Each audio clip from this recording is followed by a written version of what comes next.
কেউ? আল্লাহর রাসূলের কোন সাহাবী নামাজ ছেড়ে দিয়েছেন, কোন প্রমাণ দিতে পারবেন কেউ? শুনেছেন কেউ? শুনেন নাই। তাহলে আল্লাহর রাসূল নামাজ আদায় করেছেন, সাহাবায়ে কেরাম নামাজ আদায় করেছেন। এই নামাজ আমার নবীজির কাছে কতটা গুরুত্বপূর্ণ শুনবেন? যারা বলেন শুনবেন। আমার নবীজির কাছে নামাজটা কতটা গুরুত্বপূর্ণ ছিল একটু শোনাই।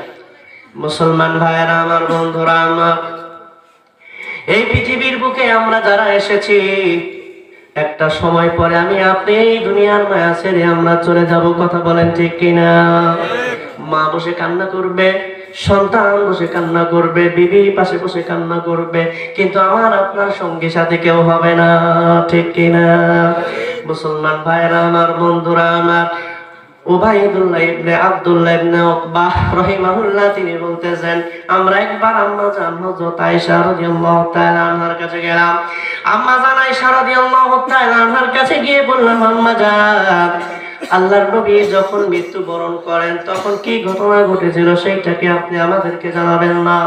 আল্লাহর নবীর মৃত্যুর সময় কোন ঘটনা ঘটেছে, যেই রোগের কারণে আমার নবীজি দুনিয়া ছেড়ে চলে গেছে, ও আম্মা জান ওই সময়ের ঘটনাকে আপনি আমাদেরকে জানাবেন না? আম্মা জান হযরত আয়েশা রাদিয়াল্লাহু তাআলা আনহা উনার কথা শুনে বলতে লাগলেন, সাকুলান নবী সাল্লাল্লাহু আলাইহি ওয়াসাল্লাম, আল্লাহর নবীর রোগ যখন বেড়ে গেল, আমার আপনার নবীজি মাঝে মধ্যে বেহুশ হয়ে পড়ে যাইতেন।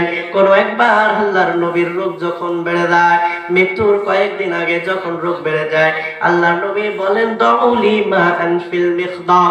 আল্লাহর নবী আম্মা জান আয়েশা রাদিয়াল্লাহু তাআলা আনহা এবং অন্যান্য উম্মাহাতুল মুমিনিনদেরকে ডেকে বলেন, তোমরা একটা পাত্রে আমার গোসলের জন্য পানি দিয়ে দাও।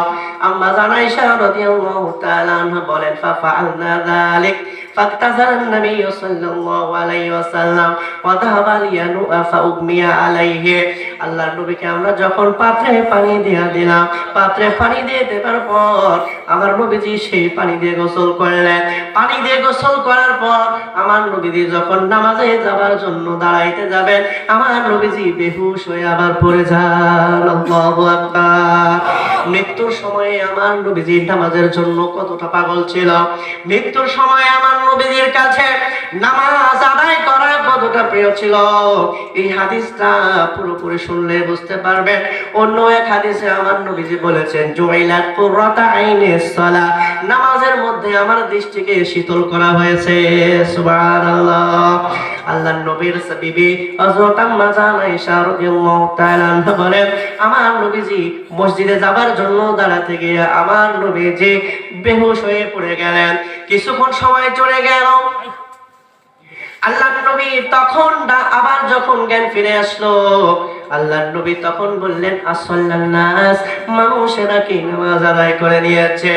আল্লাহ আম্মা জান আয়েশা রাদিয়াল্লাহু তাআলা আনহা বলেন, আমরা বললাম, হুম ইয়ান্তাদিরুনাকা, ওগো নবীজি আপনার সাহাবারা মানুষেরা আপনার জন্য অপেক্ষা করতেছে। সুবহানাল্লাহ। আরো জোরে বলেন সুবহানাল্লাহ। এই কথা যখন আমার নবীকে বলে দেওয়া হলো, নবীজি মানুষেরা আপনার জন্য অপেক্ষা করতেছে, মানুষেরা এখনো নামাজ আদায় করে নাই। আল্লাহর নবী আবারও বললেন, দাউলি মা আনফিল মিখদাব, একটা পাত্রে আমার গোসলের জন্য পানি দাও। আম্মা জান আয়েশা রাদিয়াল্লাহু তাআলা আনহা বলেন, আমরা গোসলের জন্য যখন পানি দিলাম, নবীজি আবার গোসল করলেন। আবার যখন নামাজের জন্য দাঁড়াইতে যাবেন, আমার নবীজি আবার বেহুশ হয়ে পড়ে গেলেন। আল্লাহু আকবার। কিছুক্ষণ পরে আমার নবীজির যখন আবার জ্ঞান ফিরল, নবীজি যখন হুঁশ ফিরে পেলেন, আমার নবীজি আবার জিজ্ঞাসা করলেন, আসসাল্লান নাস, ও আয়েশা মানুষেরা কি নামাজ আদায় করে নিয়েছে? আম্মা জান আয়েশা রাদিয়াল্লাহু তাআলা আনহা বলেন, আমরা বললাম, হুম ইয়ান্তাদিরুনাকা ইয়া রাসূলুল্লাহ, আমরা বললাম, ওগো নবীজি মানুষেরা নামাজ আদায় করে নাই, তারা নামাজ আদায় না করে অপেক্ষা করতেছে আপনার জন্য। আল্লাহর নবী বললেন, দাউলি মা আনফিল মিখদাব, তোমরা আমার গোসলের জন্য পানি দিয়া দাও। আম্মা জান আয়েশা রাদিয়াল্লাহু তাআলা আনহা বলেন, আমরা যখন আল্লাহর নবীকে গোসলের জন্য পানি দিয়া দিলাম, আমার নবীজি গোসল করলেন। নামাজে যাবার জন্য যখন দাঁড়াইলেন, আমার নবীজি আবার বেহুশ হয়ে গেলেন। আল্লাহু আকবার। কয়বার হইল? 3 বার। আম্মা জান আয়েশা রাদিয়াল্লাহু তাআলা আনহা বলেন, আবার যখন আল্লাহর নবীজির জ্ঞান ফিরে আসলো, আল্লাহর নবীজির হুঁশ যখন ফিরে আসে, আল্লাহর নবী আবার বলেন, আসসাল্লাল্লাহ, মানুষেরা কি নামাজ আদায় করে নিয়েছে, মানুষেরা কি নামাজ পড়ে নিয়েছে? এই কথা যখন নবীজি বললেন, আমরা বললাম, লা ইয়া রাসূলুল্লাহ হুম ইয়ান্তাদিরুনাকা, মানুষেরা এখনো নামাজ আদায় করে নাই, মানুষগুলো আপনার জন্য অপেক্ষায় রত আছে। আল্লাহর নবী বললেন, দুউলি মান ফিল মিখদাব, আমার জন্য একটা পাত্রে তোমরা গোসলের পানি দিয়ে দাও। আম্মা জান আয়েশা রাদিয়াল্লাহু তাআলা আনহা বলেন, আমরা গোসলের জন্য যখন পানি দিয়ে দিলাম, আল্লাহর রাসূল আবার গোসল করলেন। গোসল করে যখন তিনি নামাজের জন্য যাবার চেষ্টা করলেন, ওই সময়ে নবীজি আবার বেহুশ হয়ে পড়ে গেলেন। আল্লাহু আকবার। কি বুঝলেন? কি বুঝলেন আপনি? যে নামাজ আপনি হেলায় ফেলায় আদায় করি না, নষ্ট করে ঠুনকো ঠুনকো হাত দিয়া, আমার নবীজি যখন মৃত্যুর শয্যায় উঠতে পারতেছেন না, বারবার বেহুশ হয়ে যাচ্ছে, আমার নবীজি বারবার মসজিদে যেতে যাচ্ছেন নামাজ আদায়ের জন্য, আর আমি আপনি সুস্থ হয়ে স্বাভাবিক থেকে পরিপূর্ণ সুস্থ থেকে নিয়ামত ভোগ করে তাদের চেয়ে ভালো অবস্থায় থেকে আমি আপনি যে মসজিদে যেতে চাচ্ছি না, ও মুসলমান, একটাবার আপনি অন্তরে আপনার কলিজায় হাত দিয়া আপনি একটাবার জবাব দেন, আপনি একটাবার পরে যে আপনি আল্লাহর কাছে কি জবাব দিবেন? কি জবাব দিবেন আপনি আল্লাহর কাছে? আপনি যার উম্মত বলে আপনি খুশি হচ্ছেন, আপনি গর্বিত হচ্ছেন, আলহামদুলিল্লাহ, খুব ভালো কথা। সে তো নামাজে মৃত্যুর আগ পর্যন্ত যাবার চেষ্টা করছে, আপনি কি করতেছেন? এটা ছিল ঈশান নামাজের ঘটনা। কোন নামাজ? ঈশান নামাজের ঘটনা। আম্মা জান আয়েশা রাদিয়াল্লাহু তাআলা আনহা বলেন, 4 বার যখন এই ঘটনা হয়ে গেল, আল্লাহর রাসূল বললেন, মুরি আবা বাকরিন আইয়ুসাল্লিয়া বিন নাস, তোমরা আবু বকরকে বলে দাও যে আবু বকর যেন মানুষের ইমামতি করে, আবু বকর যেন মানুষকে নিয়ে নামাজ আদায় করে। সুবহানাল্লাহ। আম্মা জান আয়েশা রাদিয়াল্লাহু তাআলা আনহা বলেন, ইয়া রাসূলুল্লাহ, আবু বকর রাদিয়াল্লাহু তাআলা আনহু উনি তো অত্যন্ত নরম মনের মানুষ, উনি আপনার জায়গায় দাঁড়াইলে উনি এমন কান্না করবে, উনি আর তেলাওয়াত করতে পারবেন না, উনি নামাজ পড়তে পারবেন না, নামাজ আদায় করাতে পারবেন না, ইমামতি করতে পারবেন না। ইয়া রাসূলুল্লাহ, আপনি উমর রাদিয়াল্লাহু তাআলা আনহুরে বলেন। আল্লাহর রাসূল বলে, তোমরা হচ্ছে ইউসুফের সাথীদের মতো, ইউসুফের সাথীদের মতো। ইউসুফ আলাইহিস সালামকে বিভ্রান্ত করার চেষ্টা করছে না মহিলারা? আল্লাহ রাসূল বললেন, তোমরা তো ইন্না কুন্না সাওয়াহিবা ইউসুফ, তোমরা তো ইউসুফ আলাইহিস সালামের সঙ্গী সাথীর মতো কথা বলো, আবু বকরকে বলো নামাজ পড়াইতে। সুবহানাল্লাহ বলেন। আবু বকর রাদিয়াল্লাহু তাআলা আনহু নামাজ আদায় করলেন। বুঝছেন? ঈশান নামাজ ইমাম কে? আবু বকর রাদিয়াল্লাহু তাআলা আনহু। মুসলমান ভাইরা আমার, বন্ধুরা আমার, পরের দিনে যোহরের নামাজের সময় নবীজি জানালার পর্দা সরায়া দেখলেন মানুষেরা নামাজের জন্য দাঁড়ায় গেছে। আবু বকর রাদিয়াল্লাহু তাআলা আনহু ইমাম হয়ে গেছেন, দাঁড়ায় গেছেন, মানুষেরা বসে দাঁড়ায় গেছেন, আবু বকর রাদিয়াল্লাহু তাআলা আনহুর পেছে।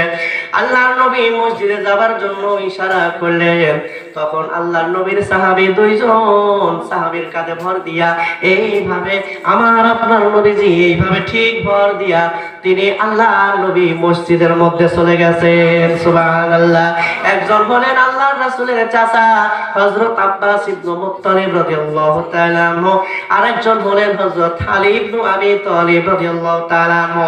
2 জনের কাঁধের মধ্যে ভর দিয়া আল্লাহর নবী যখন মসজিদের দিকে চলে যায়, আম্মা জান আয়েশা রাদিয়াল্লাহু তাআলা আনহা তিনি বলেন, আমি দেখলাম নবীজির পাগুলো মাটির সাথে ছেঁচড়ায় ছেঁচড়ায় মসজিদের দিকে যায়, কিন্তু আমার নবী নামাজের জন্য এত পাগল, আমার নবী নামাজের জন্য এত পাগল, ওই অবস্থায় শরীর চলে না।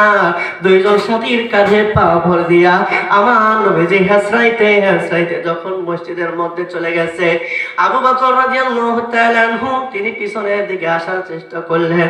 আল্লাহর নবী বললেন, না আবু বকর, তুমি সামনে থাকো, থাকো, তুমি নামাজ আদায় করো। দুইজন সাহাবীকে আল্লাহর নবী বললেন, আমাকে আবু বকরের পাশে বসায়া দাও। আবু বকর রাদিয়াল্লাহু তাআলা আনহু দাঁড়ায়া আমার নবীজি তার পাশে বসে আছেন। তার পাশে বসে থাকা অবস্থায় আমার নবীজি আস্তে করে তাকবীর দিতে লাগলেন, কারণ আমার নবীজি অসুস্থ, আমার নবীজির স্বর ভালো না। ওইটা শুনে শুনে আবু বকর রাদিয়াল্লাহু তাআলা আনহু নামাজ পড়ায়া দিলেন। সুবহানাল্লাহ। কোন সময়ে? জোহরের সময়, তাই না? আর বারবার বেহুশ হলেন কোন সময়? এশারের সময়। তারপরে কি আমার নবী নামাজ ছাড়ছেন? মসজিদে যেতে চাইছেন না?